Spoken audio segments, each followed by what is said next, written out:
Cuento de Navidad de Charles Dickens.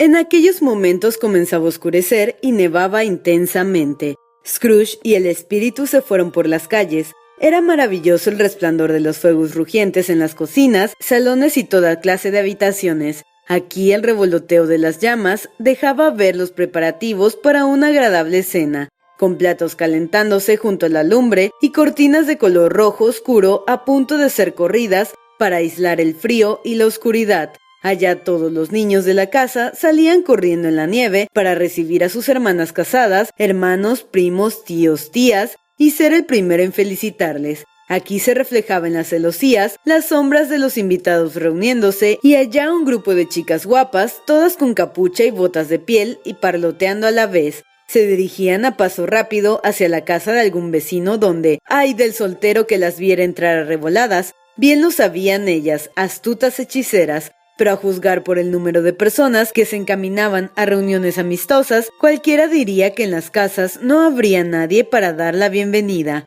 Sin embargo, en todas se esperaba compañía y se avivaban las lumbres hasta la altura de media chimenea. Cómo exultaba el fantasma, cómo henchía su desnudo pecho la respiración, cómo abría la palma de su mano libre y regaba a chorros generosos todo lo que quedaba a su alcance con inofensivo regocijo. El mismo farolero que corría antes de puntear con motas de luz la calle lúgubre iba arreglado para pasar la noche en alguna parte y sin más compañía que la Navidad, se rió sonoramente cuando pasó el espíritu, y ahora, sin una sola palabra de advertencia del fantasma, se detuvieron en un hostil y desierto páramo con monstruosas masas pétreas diseminadas como si fuera un cementerio de gigantes. El agua corría por todas partes, al menos así lo habría hecho si la helada no la tuviera prisionera, y solo crecían musgos, tojos y densas matas de burda hierba. Hacia el oeste, el sol poniente había dejado una banda de rojo ardiente que iluminó la desolación durante unos instantes, como si un ojo rencoroso se fuese cerrando cada vez más, hasta perderse en las espesas tinieblas de la noche más negra. ¿Qué sitio es este?, preguntó Scrooge. Un lugar donde viven los mineros que trabajan en las entrañas de la tierra, contestó el espíritu. Pero me conocen, mira. Se encendió una luz en una cabaña y ellos se aproximaron rápidamente, atravesaron la pared de piedra y barro y encontraron una animada reunión en torno a una cálida lumbre. Un hombre muy viejo y una mujer con sus hijos, y los hijos de sus hijos, y otra generación posterior, todos engalanados con sus ropas de fiesta. El viejo, con una voz que apenas sobrepasaba el ulular del viento en la yerma extensión, le cantaba un villancico que ya era muy antiguo cuando él había sido niño. De vez en cuando todos le acompañaban a coro. Cuando los demás unían sus voces, la del viejo se volvía más alegre y potente. Cuando se callaban, él bajaba el tono. El espíritu no se demoró allí, indicó a Scrooge que se sujetase al manto y pasando sobre el páramo se dirigió rápidamente. ¿A dónde? ¿No al mar? Sí al mar. Para espanto de Scrooge, al mirar hacia atrás, vio al final de la tierra firme una temible alineación de rocas. Sus oídos quedaron ensordecidos por el retumbar del agua que se desmoronaba rugiendo y se estrellaba con furia contra las siniestras cavernas que había ido socavando, y con fiereza intentaba perforar la tierra. A una legua aproximadamente de la costa, se alzaba un faro solitario construido sobre un siniestro arrecife de hundidas rocas azotadas y arañadas por el oleaje. En la base colgaban grandes aglomeraciones de algas y las aves marinas se dirigían hacia el viento como algas de agua, se elevaban y caían a su alrededor como las hojas que peinaban. Pero incluso aquí, los dos hombres que atendían las señales habían encendido una lumbre que a través del portillo abierto en los gruesos muros de piedra arrojaba un rayo de luz sobre el mar tenebroso, estrechando sus encallecidas manos por encima de la mesa, hasta donde estaban sentados, se desearon una feliz Navidad con sus jarras de grog. Uno de ellos, el más viejo, con un rostro marcado por la inclemencia del tiempo, como el mascarón de proa de un viejo navío, entonó una canción tan vigorosa como una tempestad. Una vez más, el fantasma se fue apresuradamente sobre el negro y agitado mar lejos, muy lejos. Tan lejos de cualquier costa como le dijo Scrooge, que descendieron sobre un barco. Permanecieron al lado del timonel, del vigía de la proa, de los oficiales de guardia, fantasmales y oscuras sombras en sus puestos. Pero todos ellos tarareaban música navideña o tenían el pensamiento puesto en la Navidad, o hablaban a sus compañeros de alguna Navidad pasada con añoranza del hogar. Y todo hombre a bordo, despierto o dormido, bueno o malo, había tenido una palabra más amable para los demás en ese día que en cualquier otro día del año, y había compartido en alguna medida el festejo, y había recordado a los seres queridos, y había sabido que ellos acordaban de él. Mientras escuchaba el aullido del viento, pensaba qué cosa tan grande es moverse a través de solitarias tinieblas sobre un abismo desconocido cuyos secretos son tan profundos como la muerte. Para Scrooge constituyó una gran sorpresa oír una sonora carcajada, y la sorpresa todavía fue mayor cuando reconoció que la había proferido su propio sobrino, y se encontró en una estancia cálida y resplandeciente, con el espíritu sonriendo a su lado y mirando al sobrino con aprobadora afabilidad. «Ja, ja», reía el sobrino de Scrooge. «Ja, ja, ja». Si por una improbable casualidad el lector conociera a un hombre con una risa más feliz que la del sobrino de Scrooge, todo lo que puedo decir es que también a mí me gustaría conocerle. Preséntemelo y yo cultivaré su amistad. Es una ley de la compensación justa, equitativa y saludable, que así como hay contagio en la enfermedad y las penas, nada en el mundo resulta más contagioso que la risa y el buen humor. Cuando el sobrino de Scrooge se reía sujetándose los costados, girando la cabeza y arrugando el rostro con las más extravagantes contorsiones, la sobrina de Scrooge, por matrimonio, reía con tantas ganas como él, y el grupo de sus amigos no se quedaba atrás y todos se desternillaban. «Ja, ja, ja, ja, ja, ja, ja. Dijo que las navidades eran tonterías, se los juro», exclamó el sobrino de Scrooge, y además se lo creía. «Más vergüenza le debería de dar, Fred», dijo indignada la sobrina de Scrooge. «Esas benditas mujeres nunca hacen nada a medias, se lo toman todo muy en serio». Era muy atractiva, sumamente atractiva. Tenía un rostro encantador, con hoyuelos en las mejillas y expresión de sorpresa. Una boquita roja y suave que parecía estar hecha para ser besada. Lo era sin duda. Todo tipo de pequitas junto a su barbilla que se mezclaban unas con otras al reírse, y el par de ojos más luminoso que se haya visto. Al mismo tiempo, era del tipo que se podría describir como provocativa, ya me entienden, pero de una manera adecuada. Ah, sí, perfectamente adecuada. «Es un viejo tipo cómico», dijo el sobrino de Scrooge. «Es la verdad, y no tan agradable como podría ser. Sin embargo, en su pecado lleva la propia penitencia, y no quiero decir nada contra él». «Estoy segura de que es muy rico, Fred», apuntó la sobrina. «Al menos eso es lo que siempre me has dicho». «¿Y eso qué importa, querida?», dijo el sobrino. «La riqueza no le sirve de nada, no hace con ella nada bueno, no la utiliza para su bienestar, ni siquiera tiene la satisfacción de pensar, jaja, que algún día nosotros la disfrutaremos». «Acaba con mi paciencia», observó la sobrina de Scrooge. Las hermanas de la sobrina y todas las demás señoras expresaron igual opinión. «Yo sí tengo paciencia», dijo el sobrino. «Me da lástima, no puedo enfadarme con él. El que sufre por sus manías es siempre él mismo. Le da por rechazarnos y no quiere venir a cenar con nosotros. ¿Cuál es la consecuencia? No tiene mucho que perder con una cena». «Yo pienso que se pierde una cena muy buena», interrumpió la sobrina. Todos asintieron y eran jueces competentes, puesto que acababan de cenar y con el postre sobre la mesa, estaban apiñados junto al fuego a la luz de la lámpara. «Bueno, me alegra mucho de escucharles», dijo el sobrino de Scrooge, «porque no tengo mucha fe en estas jóvenes amas de casa. ¿Tú qué dices, Topper?» Está claro que Topper le había echado el ojo a una de las hermanas de la sobrina, pues respondió que un soltero no era más que un pobre proscrito sin derecho a expresar una opinión sobre la materia. Ante lo cual, la hermana de la sobrina, la rellenita con la pañoleta de encaje, no la de rosas, se ruborizó. «Vamos, Fred, continúa», dijo la sobrina de Scrooge palmoteando. «Nunca termina lo que empieza a contar. ¡Qué hombre más absurdo!». Al sobrino de Scrooge le dio otro ataque de risa, y como era imposible evitar el contagio, aunque la hermana rellenita lo intentó de veras con vinagre aromático, su ejemplo fue seguido por unanimidad. «Iba a decir», dijo el sobrino de Scrooge, «que la consecuencia de su displicencia hacia nosotros y el no querer celebrar nada con nosotros es, pienso yo, que se pierde buenos ratos que no le harían ningún daño». Estoy seguro de que se pierde compañías más agradables que las que puede encontrar en sus pensamientos, metido en estas oficinas enmohecidas o en su polvorienta vivienda. Todos los años quiero darle la oportunidad, tanto le guste o no, porque me da lástima. Puede que reniegue de la Navidad hasta que se muera, pero siempre tendrá mejor opinión si ve que voy de buen humor año tras año para decirle ¿cómo estás, tío Scrooge? Aunque solo sirviera para que se acordara de dejarle 50 libras a ese pobre escribiente suyo. Ya habría merecido la pena y pienso que ayer le conmoví. Ahora les tocaba reírse a los demás con la mención de haber conmovido a Scrooge, pero el sobrino tenía muy buen carácter, no le importaba que se rieran. Se iba a reír de cualquier modo. Les fomentó la diversión pasando la botella alegremente. Tras el té, disfrutaron con un poco de música. Era una familia aficionada a la música y puedo asegurar que sabían lo que se traían entre manos cuando cantaban un solo o varias voces. Sobre todo Topper, que podía gruñir como un auténtico bajo sin que se le hincharan las venas de la frente ni ponerse colorado.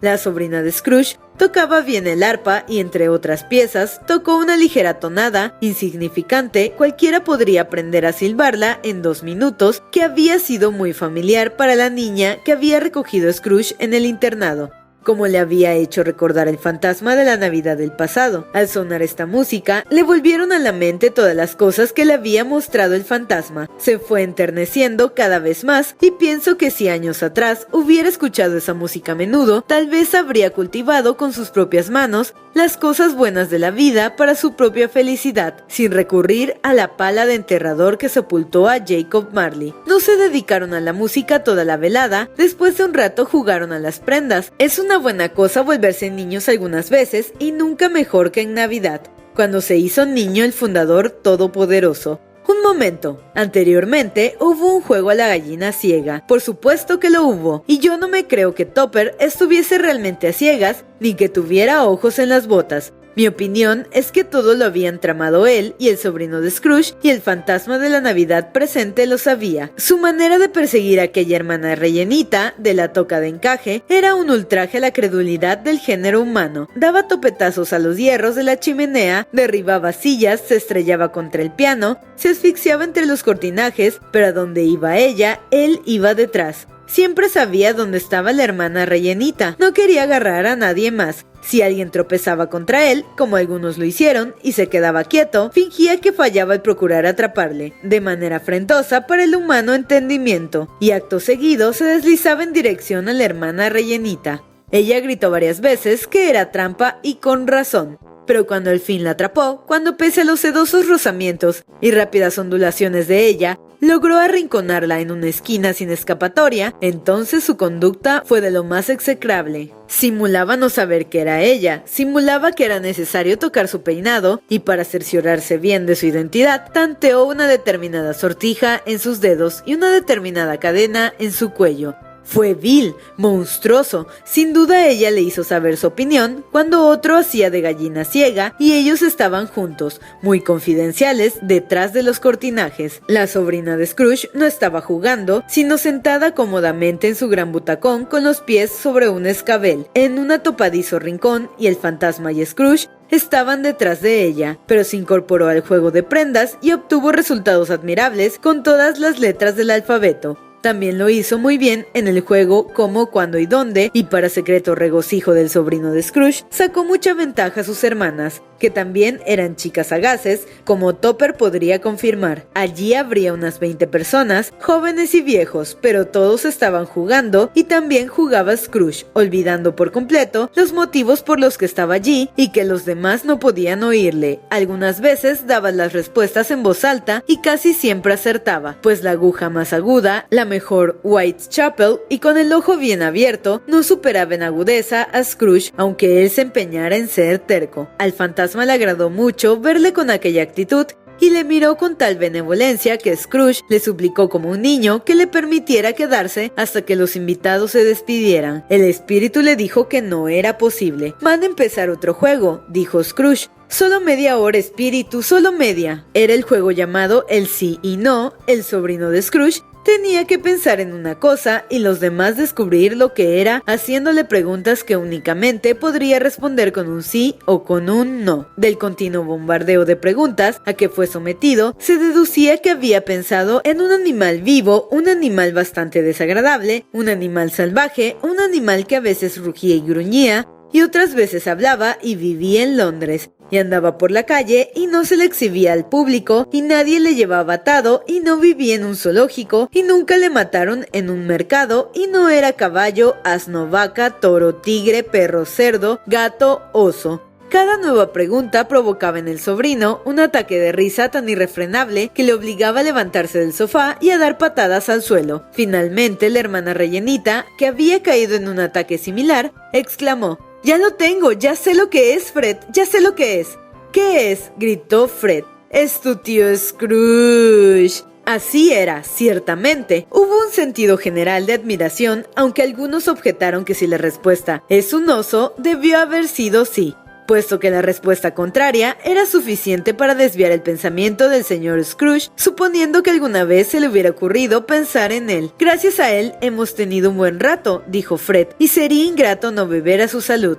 Aquí tenemos preparadas copas de vino caliente y brindo por tío Scrooge». «Bueno, por tío Scrooge», repitieron todos. «Feliz Navidad y próspero año nuevo para el viejo, sea lo que sea», dijo el sobrino. «Él no me lo aceptaría, pero da lo mismo. Por tío Scrooge». Tío Scrooge se había ido poniendo imperceptiblemente tan contento y animado que habría correspondido bebiendo a la salud de la inconsciente reunión y les habría dado las gracias con palabras inaudibles si el fantasma le hubiera dado tiempo.